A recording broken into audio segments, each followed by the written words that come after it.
ሰበር ዜና በሚያዝያ ወር ከአሜሪካ ጋር የተኩስ አቁም ስምምነት ከደረሰ በኋላ ኢራን ለመጀመሪያ ጊዜ ወደ እስራኤል ሚሳኤሎችን መወንጨፏን ተነግሯል።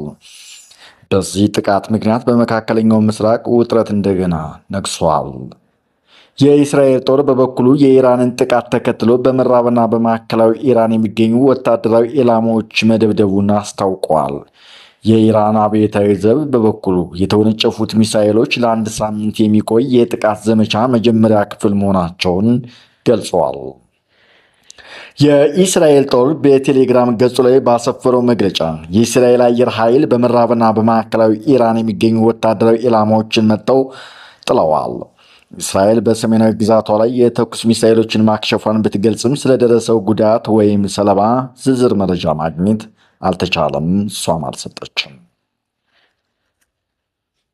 Iran launches missiles and Israel as regional tension rise in a major escalation of tension in the Middle East. Iran has launched missiles toward Israel for the first time since reaching an ceasefire agreement with the United States in April. Israel says it intercepted the attack and responded by striking military targets inside Iran, raising worries of a warring regional conflict. Meanwhile, USA President Donald Trump has agreed both sides to avoid further escalation and return to negotiation. በሌላ በኩል እሁድ ዕለት እስራኤል በደቡብ ቤይሩት የሚገኙ የሂዝቦላ ኢላማዎችን መደብደቧን አስታውቃለች። የእስራኤል ጦር ቃል አቀባይ ኢራን ትልቅ ስህተት ፈጽማለች ሲሉ ተናግረዋል። በአሜሪካ በኩል ፕሬዚዳንት ዶናልድ ትራምፕ ኢራን ወደ ድርድር ጠረጴዛ እንድትመለስ ጥሪ ማቅረባቸውን ፎክስ ኒውስ ዘግበዋል። ትራምፕ ለአክሲዮን እንደተናገሩት ለእስራኤል ጠቅላይ ሚኒስትር ቤንያሚን ኔታንያሁ በስልክ በመደወል ተጨማሪ አጸፋ ምላሽ እንዳይሰጡ እንደሚያሳስቧቸው ገልጸዋል። ሁለቱም ወገኖች እርምጃ ወስደዋል። ከዚህ በላይ መባባስ አንፈልግም ሲሉም ተናግረዋል። በተጨማሪም አሜሪካና ኢራን ወደ መጨረሻው ስምምነት እየተቃረቡ መሆናቸውን ጠቅሰው ጥሩ ስምምነት ላይ ለመድረስ ተቃርበናል። አሁን በተፈጠረው ውጥረት ምክንያት ይህን እድል ማጣት አንፈልግም ብለዋል። ዘገባው የእስራኤል ጦርና አብዮታዊ ዘብን ጠቅሶ ቢቢሲ ነው የዘገበው።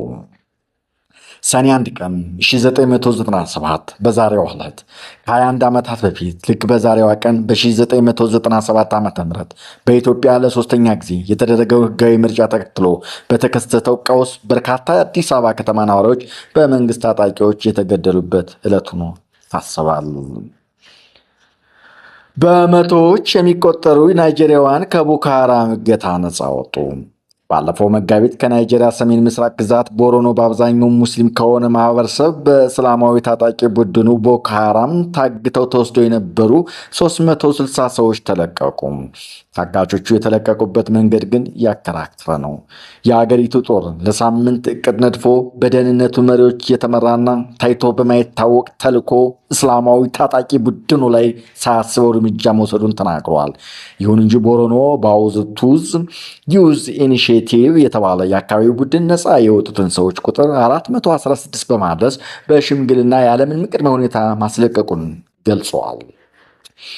የአሜሪካው ፕሬዚዳንት ዶናልድ ትራምፕ ከኢራን ጋር የሚያደርጉት ማንኛውም ስምምነት ኔታንያሁ ከመቀበል ውጭ ሌላ አማራጭ የላቸውም ሲሉ ለፋይናንሻል ታይምስ ተናገሩ። የአሜሪካና ቻይና ተፎካካሪ ሳይሆኑ አጋርነት ያላቸው ሀገራት ናቸው ሲሉም ፕሬዚዳንቱ ሺ ጂንፒንግን አሞካሽተዋል። እኛ ተባባሪዎችና ሽርከኞች ነን፣ ተፎካካሪ አይደለንም ሲሉም የቻይናው መሪ ተደምጠዋል። ትራምፕን በበኩላቸው የቻይና መሪዎችን አወድሰዋል። ዜናዎቻችን እነዚህ ነበሩ።